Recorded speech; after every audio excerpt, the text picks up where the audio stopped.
இந்த பாசுரம் இன்றைக்கும் தனி சிறப்பு வாய்ந்த பாசுரமாக கொண்டாடப்படுகின்றது.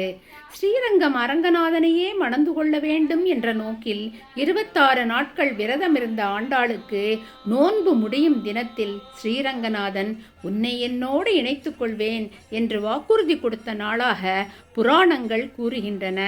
இந்த பாசுரத்தில் ஆண்டாளும் ஆயர்பாடி பெண்களும் இறைவனை நோக்கி, கோவிந்தா, உன்னை புகழ்ந்து பாடி நாங்கள் பெறும் சன்மானங்களான சூடகம், தோள்வளை, தோடு, காலின் பாடகம் போன்ற ஆபரணங்களையும் நல்லாடைகளையும் அணிந்து கொண்டு அக்கார வடிசலில் ஊற்றப்பட்ட நெய் உண்ணும் போது முழங்கை வரை வழியும் வண்ணம் கூடியிருந்து உண்ண வேண்டும் என்கிறார்கள். பாசுரத்திற்கு முன்பு ஒரு சிறிய பகிர்தல்.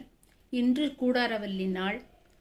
17 வருடங்களுக்கு முன்னால் இதே நாளிலே எங்கள் மாமியாரை அழைத்து கொண்டு நானும் என் கணவரும் பக்கத்தில் உள்ள பெருமாள் கோவிலுக்கு சென்றிருந்தோம்.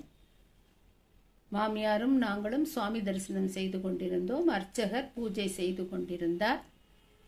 ஒரு நிமிட நேரத்தில் அப்படியே மாமியார் என் மேல் சரிந்து விழுந்து விட்டார். பார்த்தால் மூச்சு இல்லை. பகவானுடன் 2 கலந்து விட்டார். இந்த நாளை எங்களால் என்றுமே மறக்க இயலாது.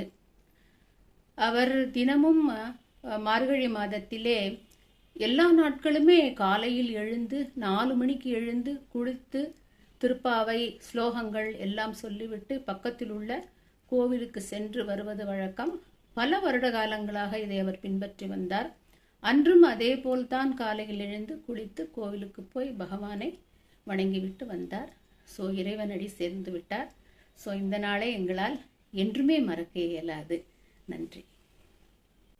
கூடாரை வெல்லும் சீர் கோவிந்தா உன் தன்னை பாடிப்பறை கொண்டு யாம்பெரும் சன்மானம் நாடு புகழும் பரிசினால் நன்றாக சூடகமே, தோள்வளையே, தோடே, செவிப்பூவே, பாடகமே என்றனைய பல்கலனம் யாமடிவோம், ஆடை உடுப்போம், அதன் பின்னே பார்ச்சோறு மூட நெய் பெய்து முழங்கை வழிவார கூடியிருந்து குளிர்ந்தேலோர் எம்பாவாய் என்று பாடுகின்றாள் ஆண்டாள்.